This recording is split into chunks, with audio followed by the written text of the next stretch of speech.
千金难遇好主揪，万金难有好教学。欢迎来到给肥龙一盒桌游。在雅典卫城中，玩家扮演雅典中某个城镇的规划师，透过新建各种建筑物赚取分数，巩固自己的地位吧。我们的教学前段会介绍概念和流程，后段会讲解西部规则。如果你喜欢学习中式游戏，欢迎订阅我们哦。或是你愿意支持我们，那欢迎使用超级感谢，还有加入会员哦。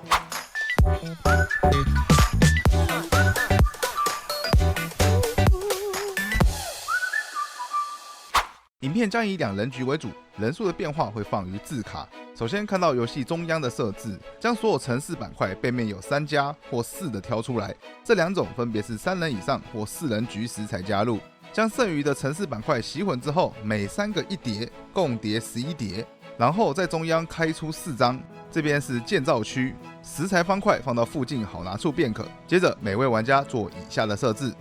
拿取一个起始板块放到自己面前，最近登高一呼过的人当起始玩家，拿取起始玩家标记，先手拿取1个食材方块，后手拿2个，最后拿取1张玩家帮助表，上面列出了每种建筑物出现的格数，然后就可以看到游戏的流程了。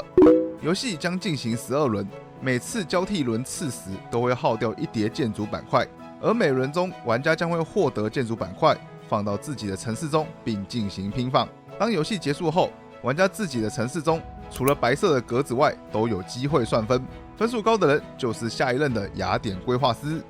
而玩家的回合非常单纯，仅有2个动作，分别是拿取与拼放，请依照顺序执行。拿取就是拿取建造区的一片建筑板块，拿取离板块堆最远的那片是免费的，每往内跳过1个板块就要额外支付1个食材方块到供应堆才能拿取，因此若没有食材方块就仅能拿取最外面那片。拿完之后将之拼放到自己的城市，拼放有2种，分别为扩张与加高，而分别的限制如下：扩张时至少要有一边与自己的城市相邻，因为扩张仅有此条限制，因此绕成1个空格是合法的，这种空格称之为湖泊，但仅在策略变体时会用到。第2种是加高，首先不能悬空，再来是至少要压到2片以上的板块才能放置，基本上放置后都不会立即结束，且游戏结束时仅看露出来的部分来进行计分，但唯独采石场，也就是白色格子是反过来的，游戏结束时此格没有任何作用，而被加高压到时，每格都会让玩家获得1个食材方块。当拿取、拼放都做完之后，就顺时针换下家，直到建造区剩下1片建筑板块为止，一级起始玩家每轮会拿2片，这时就将此片推离板块堆，然后选1叠板块堆全部翻开来陈列，接着起始标记顺时针传递给下位玩家，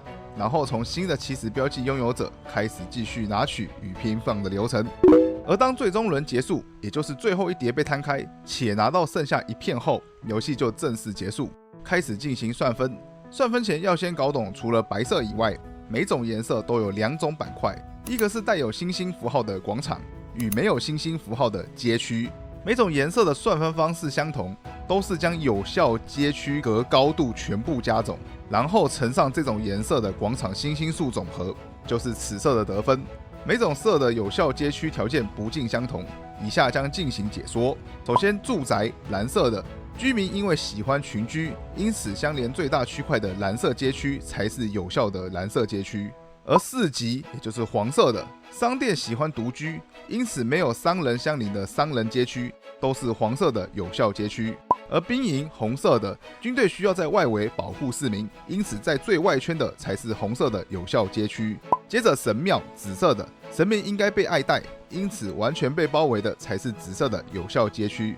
最后是花园绿色的，因为花园宝宝是全年龄项，因此每个绿色都是有效街区。所以计算某色时，公式就是每格此色的有效街区的高度加总，乘上此色广场所有的星星总数。例如画面上这样，住宅就有27分。而游戏也提供了线上计分程式，可以方便大家计分哦。QR 码就在规则书第7页的下面。而所有颜色的分数加总之后，加上自己剩余食材方块数，就是最终得分。最后高分者获得胜利，若平手则登顶过乔戈里峰者获得胜利，若无则依序比较登顶过马夏部落母峰、部落阿特峰、加苏尔布鲁木二峰与加苏尔布鲁木一峰者获得胜利，若真的都没有，就看谁之后先爬上前东港山者获得胜利。以上是游戏的基础规则，下方看到游戏的变体玩法。延长变体，在2或3人时可以改用所有的城市板块，并放置19或14堆，其余的规则没有变化。再来是策略变体，此变体中每种颜色的街区会有额外的能力，详细列在画面上，有需要请自行暂停观看，或者参考规则书的第8页。规则上建议一开始只加1-2种，之后再慢慢加上去。最后是单人规则，测试上如同2人一样，而规则上有几个更动。玩家支付食材方块时，直接放入虚拟对手区域，而非供应区，但是对手一样放入供应区就可以了。对手会尽可能拿取有广场，也就是有星星板块中食材消耗最少的那片。若无法支付或建造列上没有广场，就拿免费的那片，不用帮对手拼放板块。对手所有的街区高度都是1的有效街区。若要调整难度，画面上列出等级2与等级3的对手难度，有需要请自行暂停观看。以上是雅典卫城的所有规则，下方看到游戏的心得总结。